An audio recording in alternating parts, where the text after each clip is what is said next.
नमस्कार। मेरे पास दो पुस्तकें हैं। एक है सनातन संवाद कथाएं और दूसरा है मैंने अनुभव से सीखा है। श्री विश्वभूषण जी इसके लेखक हैं, काफ़ी प्रख्यात हैं, आज हमारे बीच में हैं। मैं उन्हीं से जानूंगा इसके अंदर है क्या। सर आपका धन्यवाद सौरभ जी। किस पुस्तक के बारे में आप पहले जानना चाहेंगे? सनातन संवाद कथाएं, ये मेरा विषय है, मेरी इसमें बड़ी रुचि रहती है। इसके बारे में क्या है, आप मुझे बताइए। सनातन संवाद कथाएं मूलतः सनातन सभ्यता जो है और सनातन धर्म है, इसकी कुछ संवाद कथाओं का संकलन है। आप जानते हैं सनातन एक संस्कृति है और जो धार्मिक संस्कृति है, और इस बार हम इसको ट्रेस करना प्रारंभ करेंगे तो मानव सभ्यता के विकास में सबसे प्राचीनतम संस्कृति जो आज भी जीवित चली आ रही है वह सनातन संस्कृति है। यह एक सर्वव्यापक निर्विवाद और सर्वमान्य तथ्य है कि इससे प्राचीन कोई भी संस्कृति आज जीवित नहीं है। संस्कृतियों का उत्थान पतन होता रहा। सुर, असुर, देव, दैत्य, आदित्य, दानव, गंधर्व, नाग, तमाम संस्कृतियां आईं, राक्षस और तमाम इस तरह के रहे जिनका संस्कृतियों का नाश हो गया। कभी उनका बहुत ज़्यादा वर्चस्व रहा, फिर नाश हुआ। परंतु सनातन संस्कृति एक ऐसी संस्कृति है जो लगातार बनी चली आ रही है।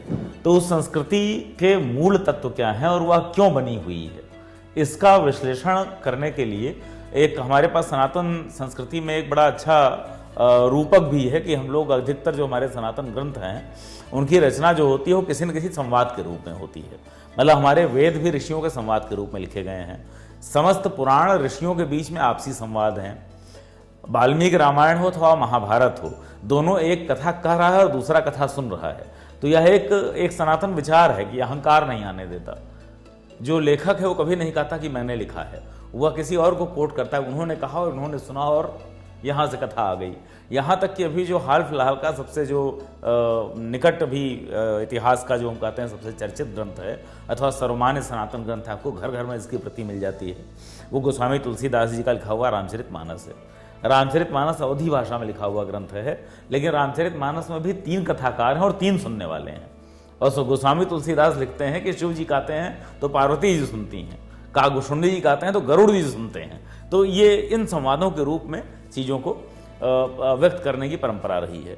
और उसके बाद जो यह संवाद चलते हैं उनमें भी संवाद हैं कि उस रामचरितमानस के भीतर या रामायण के भीतर कहीं राम और शूर्पणखा का संवाद होता है, कहीं राम और कैकेयी का संवाद होता है, कहीं राम और दशरथ का संवाद होता है, कहीं रावण और मंदोदरी का संवाद होता है। आपको ध्यान होगा, आप कैसे भूल सकते हैं, अथवा सनातन सभ्यता की बात करें, रामायण की बात करें तो वह प्रसंग कैसे भूलेगा कि जिसमें अंगद वो राजा बाली है, वानर राज बाली है, उसको सुग्रीव आता है और सुग्रीव कहता है कि युद्ध के लिए ललकारता है।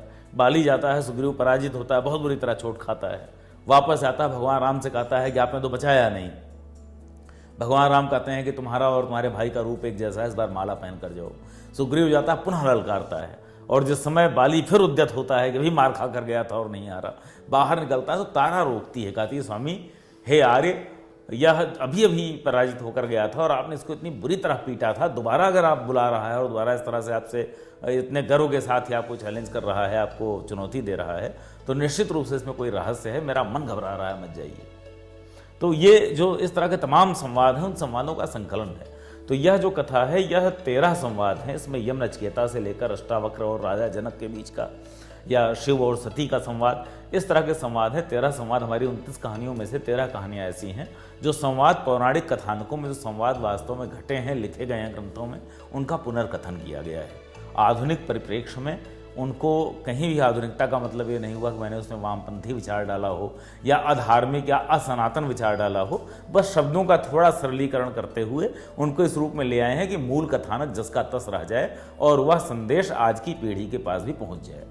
परंतु लगभग 15 से 16 कथाएं ऐसी हैं जिसमें पौराणिक चरित्र वही हैं, समस्याएं ज्वलंत हैं, क्योंकि सनातन विमर्श सदैव रहेगा। सनातन ने प्रत्येक काल, प्रत्येक देश, प्रत्येक परिस्थिति के विमर्श का उत्तर दिया है।